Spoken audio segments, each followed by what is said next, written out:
Case number 35-21। মাননীয় বিচারক মহাশয়, কেস নম্বর 35/21 শ্রীময়ী সেনগুপ্তর বিরুদ্ধে। আমার মক্কেল শ্রীমতী জুন গুহের অভিযোগের ভিত্তিতে এই কেসটির বিচার প্রার্থনায় আপনার দরবারে এসে উপস্থিত হয়েছে। ইওর অনার, আমার মক্কেল শ্রীমতী জুন গুহ 5 মাসের অন্তঃসত্ত্বা ছিলেন এবং তিনি অনিন্দ্য সেনগুপ্তর দ্বিতীয় স্ত্রী। প্রথম স্ত্রী শ্রীমতী শ্রীময়ী সেনগুপ্তর সঙ্গে বিচ্ছেদ হয়ে যাবার পরে অনিন্দ্য সেনগুপ্ত তার দ্বিতীয় স্ত্রী জুন গুহকে বিবাহ করেন এবং তারা একসঙ্গে সুখে দিন যাপন করছিলেন, যদিও সেই একই বাড়িতে শ্রীময়ী সেনগুপ্ত বসবাস করেন। জুন গুহর শত অনুরোধ জুন গুহকে নিয়ে তার স্বামী শ্রীযুক্ত অনিন্দ্য সেনগুপ্ত ওই বাড়ি ছেড়ে চলে যেতে পারেননি। কেন পারেননি? কারণ অনিন্দ্য সেনগুপ্তর বৃদ্ধ বাবা মাকে ফেলে জুন গুহকে নিয়ে মানবিকতার খাতিরে বাড়ি থেকে চলে যেতে পারেননি। আর সেই সুযোগে সদ্ব্যবহার করেছেন শ্রীমতী শ্রীময়ী সেনগুপ্ত। শ্রীময়ী সেনগুপ্ত তার বাড়ির দুজন বৃদ্ধ মানুষের খুব যত্নআত্তি, বিশেষত তার শ্বশুর মশাইয়ের এমন যত্নআত্তি করেছিলেন যে তার কনফিডেন্স গ্যাদার করে নেন এবং তার শ্বশুর মশাই শ্রীময়ী সেনগুপ্তকে তার বাড়ি থেকে চলে যেতে দেননি। যেহেতু আইনে ডিভোর্স হয়ে যাবার পরেও একজন স্ত্রী তার শ্বশুর বাড়িতে থাকতে পারেন,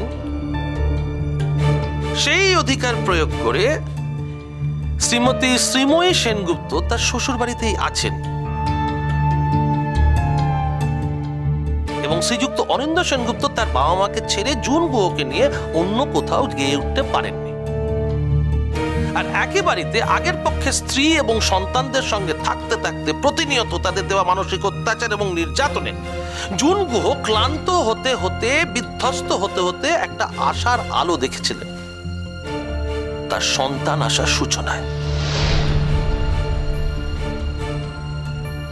এইভাবে 5 মাসের অন্তঃসত্ত্বা জুন গুহর জীবনে এক অস্বাভাবিক ঘটনা ঘটে যায়। মাত্র তার একদিন আগেই তার সাধ অনুষ্ঠানটি সম্পন্ন হয়। কয়েকদিন আগে সকালবেলা জুন গুহ যখন ঘুম থেকে ওঠেন, রোজকার মতন নিয়ম মতন অভ্যেস মতন তিনি যখন ডাইনিং রুমে আসছিলেন, তখন তিনি দেখেন ডাইনিং রুমটা ভিজে এবং কোনোভাবে ব্যালেন্স হারিয়ে তিনি সেখানে পড়ে যান এবং দেখা যায় পুরো ডাইনিং রুমের ওপরে সাবান ছড়িয়ে রয়েছে।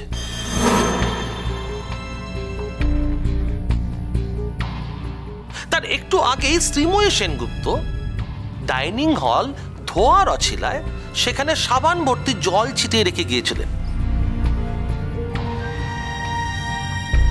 এবং তার ফলে জুন গুহ পড়ে যান, বিভৎসভাবে পড়ে যান এবং তাকে সঙ্গে সঙ্গে নার্সিংহোমে নিয়ে যেতে হয়।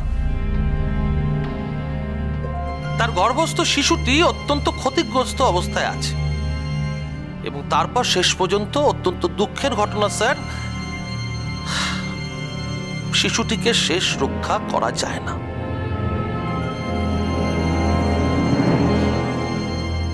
শিশুটিকে অ্যাবর্ট করতে হয়।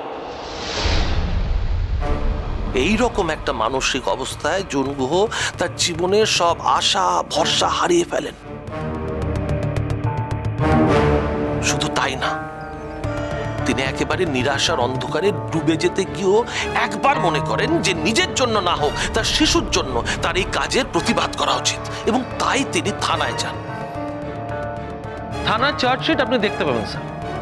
থানা থেকে যখন অফিসার শ্রীময়ী দেবীকে দেখে পাঠান অফিসে, তখন শ্রীময়ী দেবী সেখানে যান, গিয়ে তিনি তার দোষ ওখানে কবুল করেন। তারই ভিত্তিতে আজ আমরা এখানে দাঁড়িয়ে আছি। এটা একজন মহিলার প্রতি চূড়ান্ত অবিচারের ইতিহাস হয়ে থাকলো স্যার।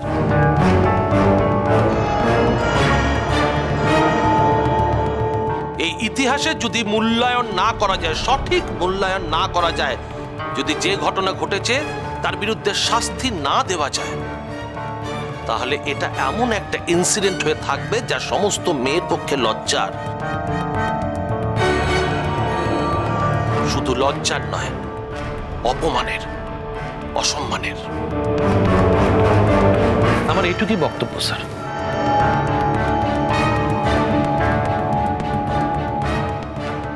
ইওর অনার, আমি স্বর্ণচাপা সেনগুপ্ত এই কেসটি লড়তে এসেছি। এই বিষয়ে আমার অনেক বক্তব্য আছে, আপনি অনুমতি দিলে আমি আমার বক্তব্য জানাতে পারি। অনুমতি দেওয়া হলো। Thank you your honour. আমার বিপক্ষীয় বন্ধু জয়শঙ্কর ঘোষ এতক্ষণ একটি নারীর নির্যাতনের দীর্ঘ বর্ণনা দিলেন এবং তার বক্তব্য অনুযায়ী শ্রীময়ী সেনগুপ্ত একটি অত্যন্ত শোচনীয়, লজ্জাজনক এবং ঘৃণ্য অপরাধ করেছেন।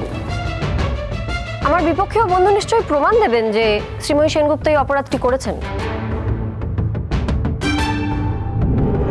আর আমার কাজ হচ্ছে সঠিক তথ্যের ভিত্তিতে এটা প্রমাণ করা যে উনি এতক্ষণ যা যা বললেন সবটাই সর্বৈব ভুল।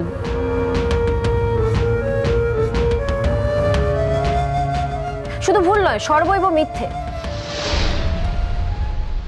ইওর অনার, আমি এই মুহূর্তে আপনাকে এমন একজন নারীর কথা বলবো যিনি মাটির মতো পবিত্র, ফুলের মতো স্নিগ্ধ, এবং এমন একজন নারী যার জীবনে বারবার বারবার বারংবার অন্যায় হওয়া সত্ত্বেও তিনি মনে মনে একটাই কথা বলেছেন, ঈশ্বর এদের ক্ষমা করে দাও। ঠিক এইভাবেই বহু মানুষকে এতগুলো বছর ধরে তিনি তার প্রতি করা অন্যায়কে ক্ষমা করে দিয়েছেন। ইওর অনার, এটা কিন্তু এই মানুষটার নিজস্ব উদারতা, নিজস্ব শিক্ষা। একটি মেয়ে 22 বছর বয়সে বিয়ে হয়ে শ্বশুরবাড়িতে আসে। সেই সময় এই মহিলার ধ্যান জ্ঞান ছিল তার শ্বশুরবাড়ি এবং তার স্বামী ছিল তার রোল মডেল। শ্রীময়ী সেনগুপ্তর স্বামীর নাম অনিন্দ সেনগুপ্ত। বিয়ের পর থেকেই শ্রীময়ী সেনগুপ্ত কিন্তু নিজেকে একেবারে সংসারের কাজে বিনিয়োগ করে দিয়েছিলেন। তার স্বামী, তার শ্বশুর শাশুড়ি এবং পরিবারের প্রত্যেকটি সদস্যর মনোরঞ্জনের কাজেই তিনি নিজেকে বিনিয়োগ করেছিলেন। কিন্তু তার পরিবর্তে প্রশংসা তো দূরের কথা, তাকে টেকেন ফর গ্রান্টেড করা হয়েছিল ইওর অনার।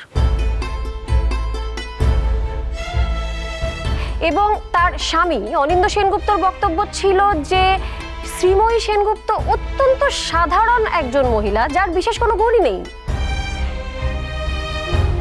তার এও অভিযোগ ছিল যে শ্রীময়ী সেনগুপ্তকে বাইরে জনসমক্ষে নিয়ে যাওয়া সম্ভবই না, কারণ তিনি গুছিয়ে কথা বলতে পারেন না।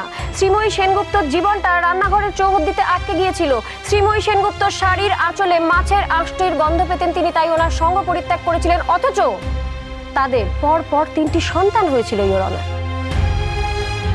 এবং একটি সন্তানকে জন্ম দিতে গিয়ে শ্রীময়ী সেনগুপ্ত মৃত্যুর সাথে লড়াই করে ফিরে এসেছিলেন ইওর অনার। শ্রীময়ী সেনগুপ্ত তার সংসার আঁকড়েই বেঁচেছিলেন। তার স্বামী, তার শ্বশুর শাশুড়ি, তার ননদ, ননদের স্বামী, তার নিজের সন্তানেরা সবাইকে আঁকড়ে তিনি বেঁচেছিলেন। নিজের ভালোবাসার পরশ দিয়ে সবাইকে উজ্জীবিত করে রেখে দিয়েছিলেন। তার প্রথম সন্তানকে তিনি ডাক্তার তৈরি করলেন, তার দ্বিতীয় সন্তান গায়ক হলেন, তার কনিষ্ঠ সন্তান একটি মাত্র মেয়ে, সেও এখন ডাক্তারি পড়ছে। এবং পুরো ক্রেডিটটাই শ্রীময়ী সেনগুপ্তর, কারণ পুরোটাই তিনি সময় দিয়েছিলেন তার 3 সন্তানকে। কারণ অনিন্দ সেনগুপ্তর বাড়ির দিকে তাকানোর বা সন্তানের দিকে তাকানোর সময়টাই ছিল না। অনিন্দ সেনগুপ্ত নিজের কর্মব্যস্ততার কারণে সংসারের দিকে তাকাতে পারতেন না, এমনটাই আমরা জানি। কাজে খুব স্বাভাবিকভাবেই শ্রীময়ী সেনগুপ্তকেই পুরো দায়িত্বটা নিতে হয়েছিল। ছেলের পরীক্ষার সময় রাত জাগা, ছেলেকে কফি করে দেওয়া রাত্রিবেলা যাতে তার ঘুম না পায়, ছেলের পাশে বসে থাকা সারা রাত তারই সঙ্গে জেগে, বয়স্ক শ্বশুর শাশুড়ির সেবা করা, শ্বশুরমশাই অসুস্থ হওয়ার সময় সম্পূর্ণভাবে তার সেবা করে তাকে সুস্থ করে তোলা, ওষুধ কেনা, বাজার করা, রান্না করা, স্বামীর জামা কাপড় কেচে ইস্ত্রি করা, এমনকি স্বামীর অফিসের ফাইলটুকুও গুছিয়ে রাখা, প্রত্যেকটা কাজ শ্রীময়ী নিজের হাতে করতেন এবং দায়িত্বটা নিজে পালন করতেন, যাতে অনিন্দ সেনগুপ্তকে সংসারের দিকে তাকাতে না হয়, যাতে তিনি নিজের জগতে বিচরণ করতে পারেন একেবারে নিশ্চিন্তে।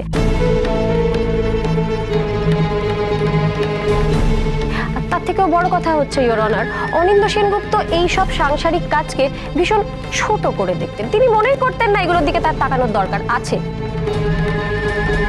হেন সময় শ্রীময়ী সেনগুপ্ত জানতে পারেন বিয়ের দীর্ঘ 25 বছর পর তার স্বামীর অফিসের সহকর্মী জুন গুহর সঙ্গে তার স্বামীর একটি সম্পর্ক। Objection your honour.